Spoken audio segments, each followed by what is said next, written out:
Et grâce au Black Friday, on aura au moins découvert un truc très important, c'est qu'il y a deux virus. Alors, il y a celui des magasins qu'on n'attrape pas et celui des théâtres qui te saute dessus. Voilà, t'arrives dans le théâtre et tu sais pas. Et tu t'assois, t'as ton masque, t'as mis ton gel, et là le virus, chilac, saute dessus. Ah, la vache! Oh, quelle magnifique fin d'année! Hein? Noël, Noël, Noël, il est né le divin enfant. Non, pas cette année, il n'est pas né. Allez, trop de monde dans la crèche. Pof, les moutons, chacun ses choix. Voilà, il n'y a pas de baie, allez. Bon, on rigole un petit peu avec Christophe Alévêque et ça fait du bien en cette fin d'année. Bonsoir Pascal. Bonsoir Nicolas. Christophe Alévêque qui se moque de la gestion de la pandémie par le gouvernement. Mais oui, il est très en colère, Christophe Alévêque, comme tous les artistes, puisqu'il a vu toutes ses dates annulées. Il rêvait de remonter sur scène le 15 décembre. Et puis coup de théâtre, si on peut dire. Le 10 décembre, Jean Castex annonce que les théâtres et les cinémas ne rouvriront pas. Alors il est quand même retourné sur les planches. Il a fait son spectacle devant une salle vide. Et puis ça a été enregistré. Ce sera diffusé ce soir par France 3 et visible sur YouTube, bien sûr. Ça vaut le coup, hein, c'est très drôle. Bon, et face à ce revirement gouvernemental, les théâtres, les cinémas ou encore les cirques, eh bien, ils ont décidé d'agir et ils ne restent pas les bras croisés. Absolument pas. Alors, une cinquantaine d'associations, à la fois d'exploitants de salles, de diffuseurs, de producteurs et des syndicats d'intermittents, ont déposé 9 référés auprès du Conseil d'État pour exiger l'ouverture des cinémas et des théâtres et des cirques. C'est la plus haute instance juridique de France, quand même. Ils ont présenté évidemment des arguments juridiques, mais aussi des arguments économiques, puisque, vous le savez, c'est une catastrophe économique pour ces exploitants de salles, pour ces patrons de théâtre et pour les intermittents, bien sûr. Je vous propose d'écouter 2 syndicalistes rencontrés ce matin devant le Conseil d'État. J'ai hâte de savoir ce que le Conseil d'État va répondre, en quoi assister au récit de la naissance d'un homme nommé Jésus serait sans danger, alors qu'assister à la vie d'un homme nommé Tartuffe serait source de contamination. Tout l'enjeu est là. Je ne comprends pas pourquoi est-ce que si on remplace un prêtre par Brad Pitt, tout d'un coup ça devient dangereux.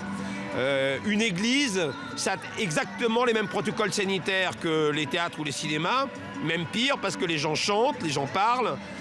Ce sont des gens qui sont assis, masqués, et qui regardent dans la même direction. Il y a une prolongation des droits à l'assurance chômage jusqu'au 31 août, mais en gros, ça veut dire que, par exemple, pour les 3/4 des artistes, c'est 44 € par jour, 1 200 € par mois à peu près, pendant un certain temps. Donc ça ne suffit pas à vivre, c'est déjà mieux que rien. On ne peut pas dire que c'est toujours la bouteille à moitié vide, à moitié pleine, mais c'est totalement insuffisant. Ce n'est pas du tout la même chose que le maintien de son salaire quand on est en entreprise, par exemple, où on a eu le maintien de son salaire avec l'activité partielle, et comme c'est le cas pour des permanents, mais très peu pour les intermittents, par exemple. Pascal, toutefois, est-ce qu'ils ont une chance d'être entendus par le Conseil d'État? Alors pendant toute la matinée, Nicolas, les avocats et les responsables de ces associations ont été entendus par les juges du Conseil d'État. Ils ont développé des principes juridiques auxquels le Conseil est très sensible. C'est le principe d'équité et de proportionnalité, c'est-à-dire que pourquoi ces lieux culturels n'ont pas le même traitement que les églises ou les commerces, par exemple. Je vous propose d'écouter 2 avocats des associations qui étaient à la sortie du Conseil d'État. Écoutez. Vous avez tous en mémoire la cohue, le nombre de gens agglutinés les uns aux autres dans les grands magasins ces derniers soirs et demain. Donc ça veut dire qu'on a sacrifié la culture à la logique marchande, qu'on a sacrifié la culture à la logique commerciale. Et c'est d'autant plus choquant que l'administration, qui pourtant y a été invitée par nous, par le président du Conseil d'État, a été absolument incapable de produire, il est capable de le faire dans d'autres circonstances, incapable de produire des études scientifiques françaises ou européennes qui démontreraient qu'il existe un risque sanitaire dans les salles de théâtre. Il n'y a pas un élément scientifique, une documentation qui le prouve.